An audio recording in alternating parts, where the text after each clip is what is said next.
Following Star Wars Issue 108's release, and with the benefit of hindsight, I wanted to sort of look back on pieces that said whether or not the EU should be continued, and how it may happen. One of those people who weighed in on it and addressed the EU fandom directly was Chuck Wendig, an author of a few Star Wars books and comics himself, but only for the new canon. Chuck Wendig is the type of person who speaks his mind, and in my opinion, doesn't typically rely on a professional filter. But that's not always a bad thing. That being said, this letter he wrote to us offers plenty of genuine advice and encouragement for the EU movement, but also some backhanded comments about us that I don't think are accurate. I've been wanting to respond to this article for a while, and it's pretty long, so let's just get into it. It's titled, An Open Letter to the Bring Back Legends Star Wars Fans. It was written back in April 2016, and it's on Chuck Wendig's personal blog, terribleminds.com. A link to it will be in the description. Hi, Expanded Universe/Legends fans. It's me, your pal Chuck Wendig. If your emails and tweets and YouTube videos about me are any indication, you care very little for me, and that's fine. I wish you'd be a little nicer about it, but hey, you do you. I can't speak for the EU fans as a whole, but I simply do not care about Chuck Wendig's work on Star Wars. That's not a put down either. I don't care about his work the same way I don't care about anyone working on the new canon, like Claudia Gray or E.K. Johnston. I'm not making videos about them or talking about them, because I don't think they talk about the EU or the EU fanbase the same way Chuck is with this letter. I know his writing style was controversial, but anyone who's criticizing him or his work, I would presume are people who would want to read it in the first place, like fans of the new canon. I wanted to let you know that I saw that thing you did with the billboard, and really, it's pretty cool. It got you press. It's a way to demonstrate what you love in a fairly positive way. It shows the power of crowdfunding. What he's referring to here is the billboard that EU fans got funded back in 2016. It asked Lucasfilm to continue the Expanded Universe, and we put it up in San Francisco, right outside Lucasfilm headquarters, so Lucasfilm staff driving to work, as well as everyone in that area would see it every day for a month. And thank you, Chuck, for your compliment. It did indeed get us a lot of press. Mostly good, too. We got a lot of people talking about the EU movement, but some sites called us harassers or terrorists for daring to put up a billboard asking a company to make more of a product that we like. I don't know why. We said please. A similar billboard campaign asked Pepsi to bring back Crystal Pepsi, and it actually worked. You could say ours did too. It just took them 3 years. One could argue that you might have made the same impression or better if you organized the money to go to charity. Force for Change, after all, is a Star Wars-based charity. But what do I know? Thing is, what you did is pretty nifty, and it shows the collective power of an engaged, interested fandom. Funny you should mention that.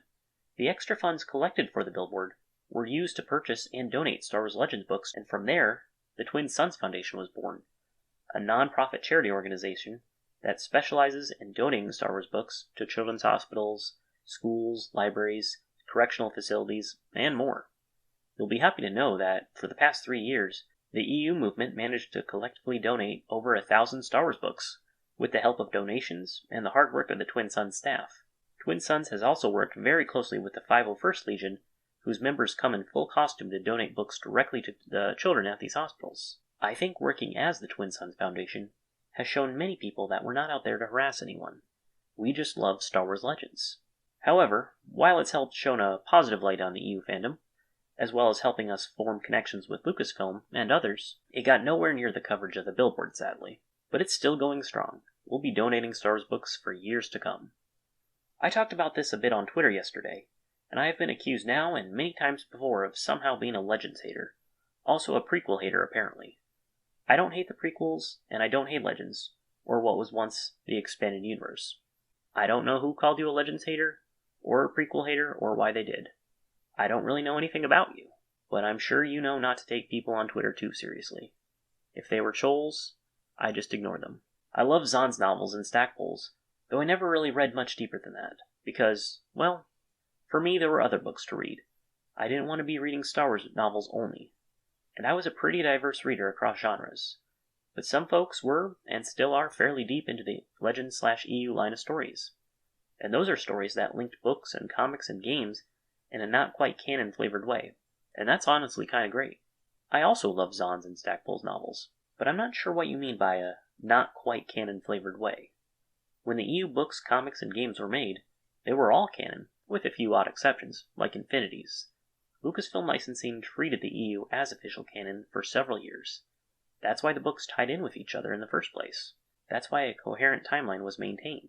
If it wasn't canon, then why would continuity be so strictly adhered to? Why would Leland Chi even have a job if it wasn't treated at all as part of the same universe? And it definitely was. Leland Chi and Sue Rustoni will tell you as much. But maybe I'm reading too much into what you're saying. If you just meant they're not canon as of this moment, then you'd be correct. I want to tell you that I get it. I understand why you want more. Stories have power over us. Star Wars in particular is a storytelling universe that has really enveloped our own. This is pop culture that has threaded its way into our narrative DNA. It's part of us. The EU came up at a time when we thought we weren't getting any more Star Wars stories. That universe seemed dead, inert, donezo. And suddenly, here comes the start of a whole new universe of stories, where once there were 3 movies, suddenly there were dozens, eventually hundreds of books, and comics, and games. That single bulk of narrative material outweighs most other universes. One could argue that it even outweighs what we get with the films, at least in terms of sheer storytelling girth. Some of the books were great, some of them, yeah, okay, maybe not so great. But it was a huge legacy, a massive obelisk of material, and it was worthy of worship. That's actually a great description of what the expanded universe was. The expanded universe is literally just that. It's expanding on the Star Wars universe, beyond what we know, before, in between, and after the events of the movies. And it was all written naturally. George Lucas doesn't want to tell every little story that happened in the Star Wars universe. That's why he allowed all these writers and artists and developers to build on it. And the fans loved it. It was unlike any other franchise at the time, and interwove these stories together in a singular timeline. The simple reason I'm an EU fan is because I watched all the movies and I love them, but I wanted to know more and be in that universe longer. And then it came crashing down. That universal lineage, that massive branch of Star Wars storytelling tree, it broke off, fell to the ground, and you feel like Disney wood-chipped it and shoved the splinters in a box marked Legends. Some books ended up canceled, some games too, maybe even comics. Fade to black, and then the curtain parts again, and now there are new movies and new books. And they either ignore the expanded universe stories, or they pick ideas and characters from them to use now or later. I get it. It's the same feeling when a TV show you love gets canceled, or when one of the big comic companies takes an entire universe and ends it, or changes it, or reboots it. Shit, I get pissed when Target stops selling a cereal I like, or I discover that a t-shirt or sneaker I like is discontinued. Sneakers. I mean, shit. If Nike or Reebok release a sneaker, and you wear it, and you like it, next season that sneaker is already on a burning trash pile in the Pacific Ocean, and replaced with the next upgraded model, and that model sucks because it's not the shoe you jolly well fucking liked in the first place. And now your brand loyalty for that company is cut off at the knees because they stopped making the thing you liked. Essentially, yes. I mean, I don't think the analogy quite fits. We don't spend thousands of dollars and several hours of our time investing in a model of shoe or whatever. And comic companies reboot their universes over and over and over. Again, that's what made Star Wars unique. It never had to do that once in 35 years before Disney bought the franchise and decided to make the sequel trilogy. So I think at least Chuck knows where we're coming from. I know text over the internet doesn't translate very well, so it's hard to tell exactly if he's being sarcastic or not in parts of this.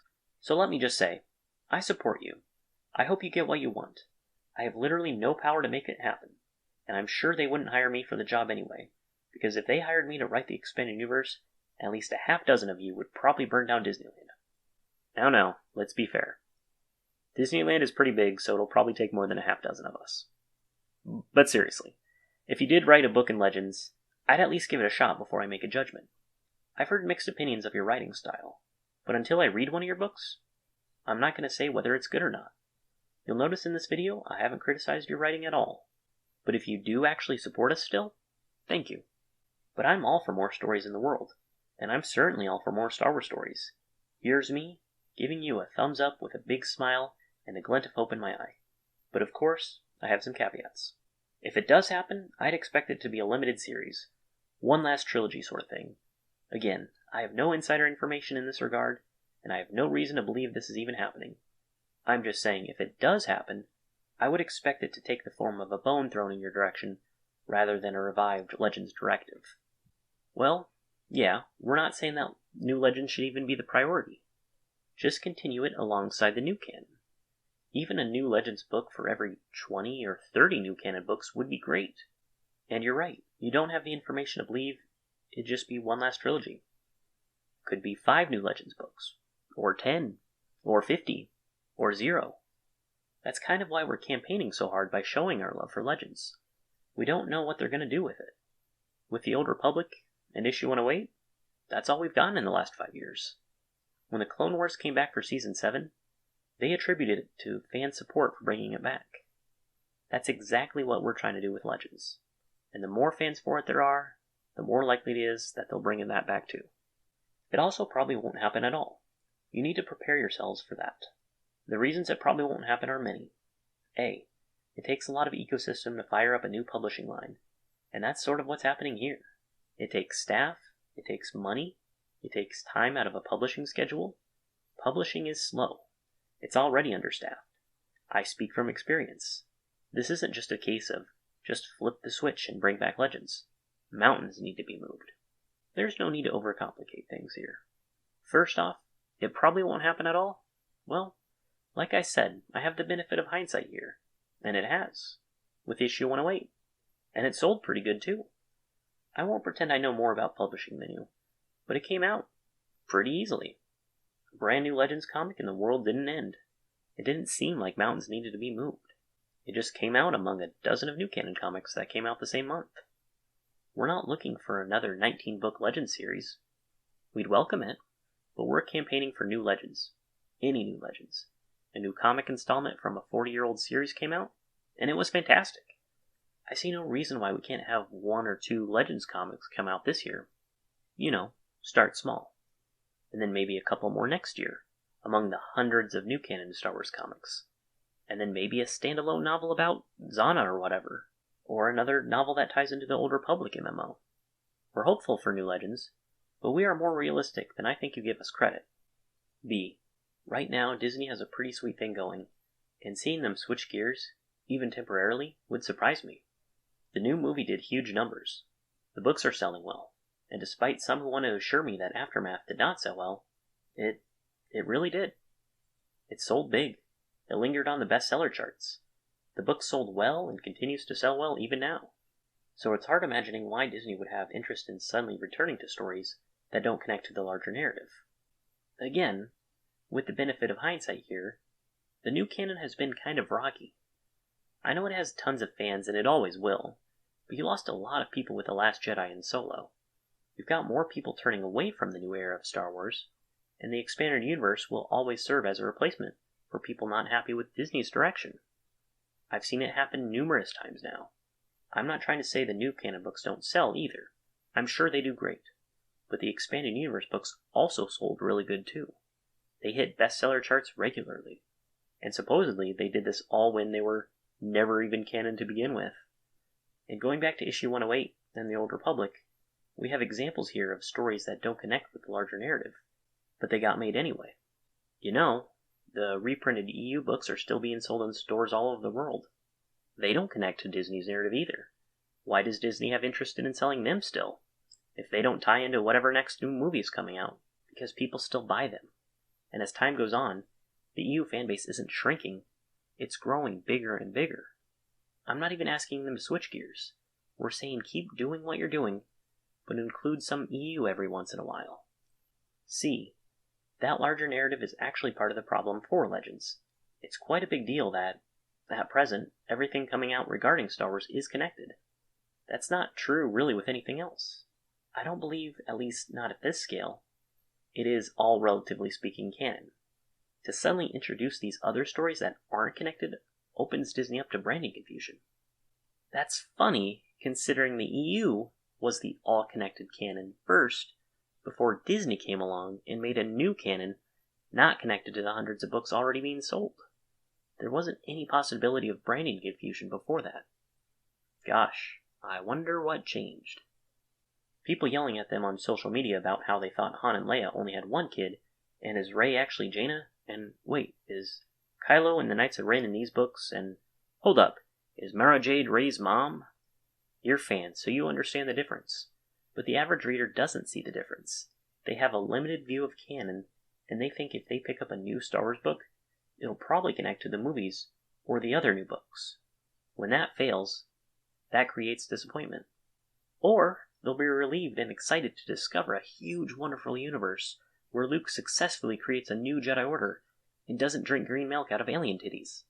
Like I said, there's reprinted Legends books and comics already in shops, and more are being added every day. They are sold right next to the new canon. So with the Legends banner on the old canon books, a timeline in front of the books that say what other stories take place in that universe, and the fact that the dang books are different sizes, the two universes are actually quite distinct for newcomers to pick up and understand the differences, especially compared to other franchises that have their own expanded universe but don't really explain how they fit into the continuity and just drop new readers in. New Legends books wouldn't add to the confusion, if there is any. D. It bears repeating. Disney probably wants to avoid branding confusion at all costs, at least until all the movies are out and that part of the story has been told.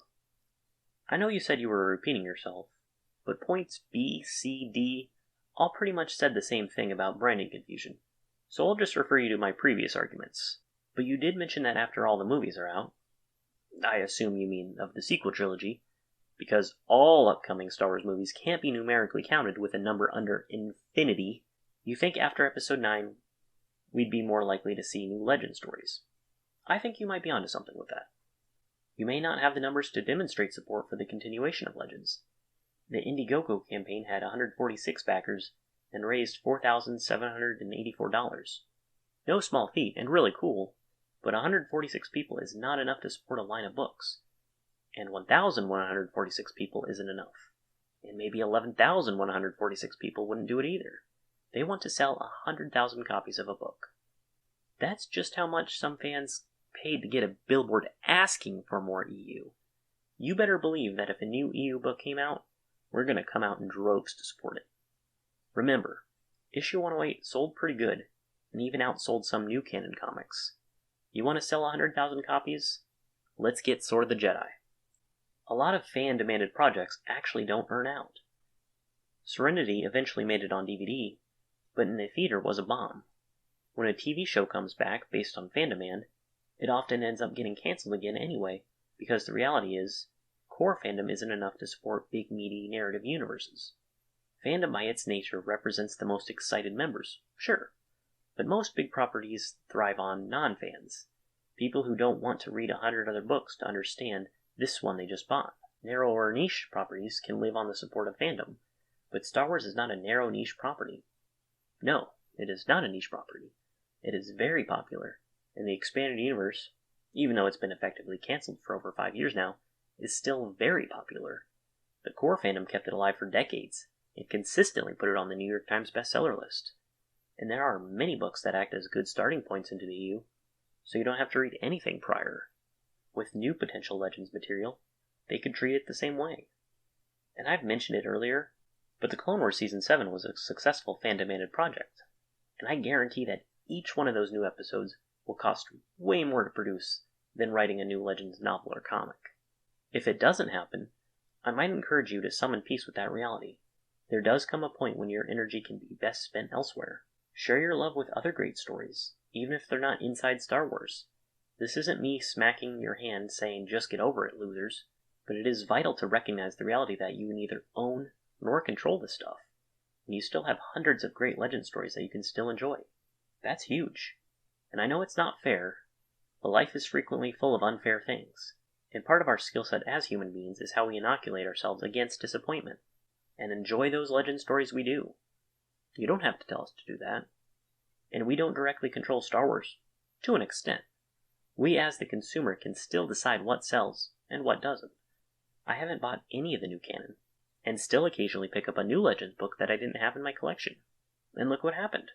New Legends with 108, which is exactly what we've been campaigning for. There's no need for us to get over it, or get used to disappointment.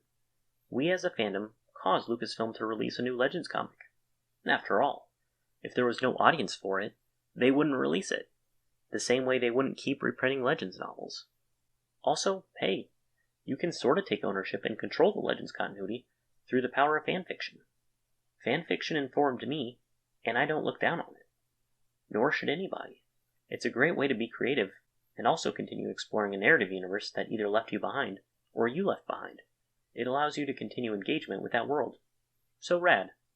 I don't disparage people for enjoying fanfiction either, but I'm still not going to stop campaigning for new official Legends content. What if I bought Lucasfilm tomorrow, then canceled the new canon so new Legends could be made? What if I then said to the disappointed fans of the new canon, hey, don't worry, you can still write fanfiction? They would be furious, and have every right to be. Many of you are nice and passionate. Thanks for being fans. If not of mine, or of my work, then of Star Wars in general. It's a universe under a big, big tent.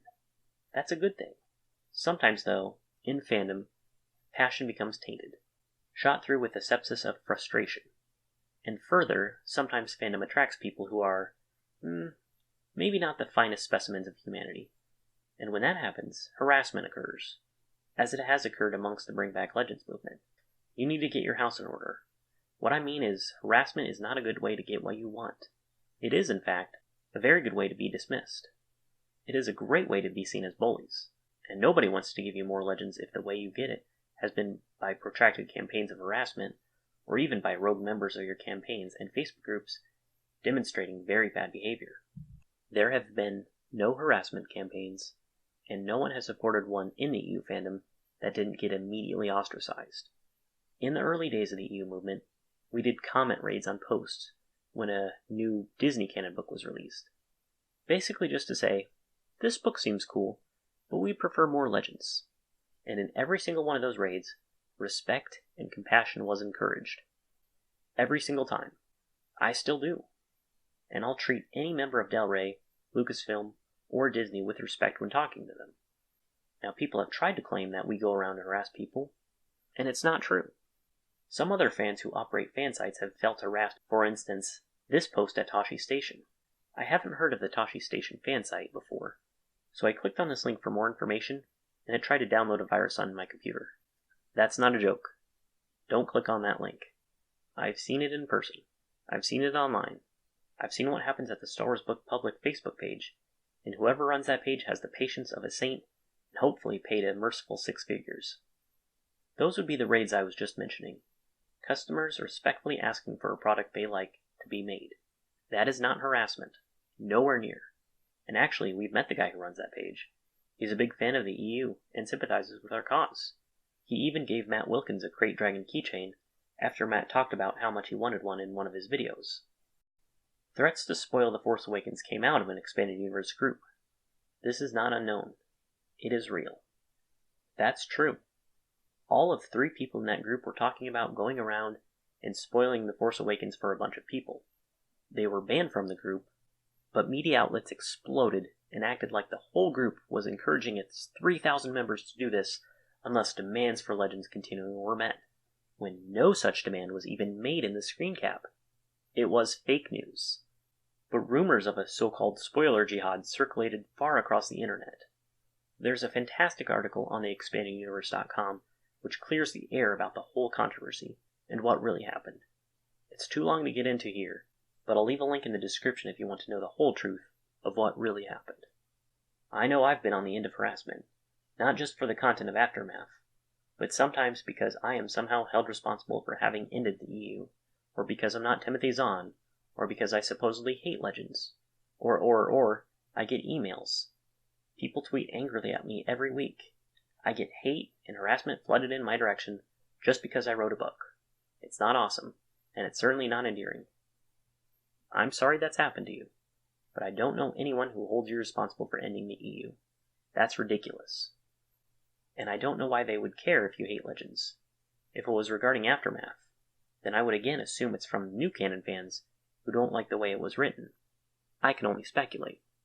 The public relations manager of the Indiegogo campaign for the billboard made this video about me, which, I don't even know what to say about that, except I hope he's okay. It is not his only video of dubious content. So this video was Matt Wilkins mocking Chuck Wendig by putting on big glasses and a fake beard and imitating Chuck. It was probably the most tamest roast in human history. I think he was just walking around his yard saying, "You're all bigots for hating my book," and stuff like that. Nothing even that deep-cutting from what I remember. Just Matt acting like a goofball. I don't think Chuck was even bothered by it. He just said, "I hope he's okay." Either way, in response to this letter, Matt took down the video out of respect. And I am very curious to know what other videos of dubious content he's talking about. Matt doesn't even swear. He calls Dave Filoni Dave Baloney. If that's what you call harassment, then everyone on Saturday Night Live should be in jail. It's not fun, it's not funny. It's harmful to your cause and to the victims who endure. And I know it's #NotAllLegendsFans, but that doesn't really salve the sting of harassment that both fans and professionals have felt. I hope you get more books. Sincerely, I cheer you on. More stories is more goodness. I also hope some of you stop your worst behaviors and your worst members, because they have dominated this conversation and poisoned your efforts from within. It's time to grow up and be better. Demonstrate your desires with love and outreach, not hate and spite. Even if it doesn't get you what you want, it at least keeps the slate clean and ensures that nobody feels harassed. Best of luck. And that's the end of the letter. I do want to thank Chuck Wendig for addressing us. He did mention that he supports our cause throughout it, so I appreciate that. But he also mentioned that the worst of our movement, the harassers, have dominated the conversation. I'd have to disagree. I think the reason our movement was cast in a negative light was very much intentional by people who don't want to see us succeed or who disagree with our opinion. It's very easy to count people out if they're just a bunch of hateful trolls and not a legitimate movement, right? I do wish Chuck Wendig the best, and none of you had better harass him, or you'll be talking to me. Furthermore, I think some of his arguments on why Legends might not happen are flawed and are mostly disproved by 108's existence anyway. But we'll wait and see how Lucasfilm will treat Legends in the future. What did you all think of this letter? Do you agree with some of Chuck's points? Can Legends continue despite the caveats he listed? And does the EU movement have a harassment problem? Let me know what you all think in the comments.